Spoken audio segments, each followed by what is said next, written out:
திண்டுக்கல்லில் ஓடும் பேருந்திலிருந்து கர்ப்பிணி மனைவியை கீழே தள்ளி கொலை செய்த சம்பவம் கடும் அதிர்ச்சியை ஏற்படுத்தியுள்ளது.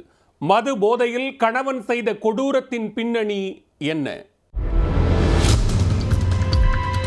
திண்டுக்கல் மாவட்டம் வேம்பார்பட்டியைச் சேர்ந்த பாண்டியன் என்பவருக்கும் நத்தம் கல்வேலிப்பட்டியைச் சேர்ந்த வளர்மதிக்கும் கடந்த 8 மாதங்களுக்கு முன்பு திருமணமாகியுள்ளது.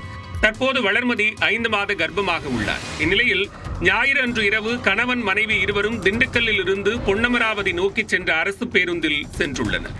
கணவன் மனைவி இருவரும் கோபால்பட்டி பேருந்து நிறுத்தத்தில் ஏறி நத்தத்தில் உள்ள வளர்மதியின் தந்தையிடம் இருசக்கர வாகனம் வாங்குவதற்காக சென்றுள்ளனர். பாண்டியன் மது போதையில் இருந்ததாகவும் கணவன் மனைவி இடையே பேருந்துக்குள் வாக்குவாதம் நடந்ததாகவும் கூறப்படுகிறது.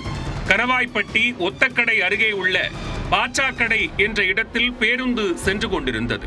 அப்போது பேருந்தின் பின்பக்க படிக்கட்டிலிருந்து பாண்டியன் அவரது மனைவியை காலால் எட்டி உதைத்து கீழே தள்ளியுள்ளார். இதில் கீழே விழுந்த வளர்மதி பலத்த காயமடைந்து சம்பவ இடத்திலேயே இறந்து விட்டார். பேருந்தில் குறைந்த அளவிலேயே பயணிகள் இருந்ததாலும் அனைவரும் பேருந்தின் முன்பகுதியில் அமர்ந்திருந்ததாலும் யாரும் இச்செயலை கவனிக்கவில்லை.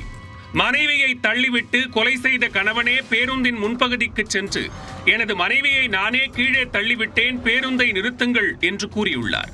இதனால் பதற்றமடைந்த ஓட்டுநர் பேருந்தை நிறுத்தி சானார்பட்டி காவல்துறைக்கு தகவல் தெரிவித்துள்ளார். சம்பவ இடத்திற்கு விரைந்து வந்த சானார்பட்டி காவல்துறையினர் வளர்மதியின் உடலை மீட்டு திண்டுக்கல் அரசு மருத்துவமனைக்கு அனுப்பி வைத்தனர். சானார்பட்டி போலீசார் பாண்டியனை கைது செய்து விசாரணை நடத்தி வருகின்றனர். கர்ப்பிணி மனைவியை கணவனே பேருந்திலிருந்து தள்ளிவிட்டு கொலை செய்த சம்பவம் அப்பகுதியில் பெரும் பரபரப்பை ஏற்படுத்தியுள்ளது.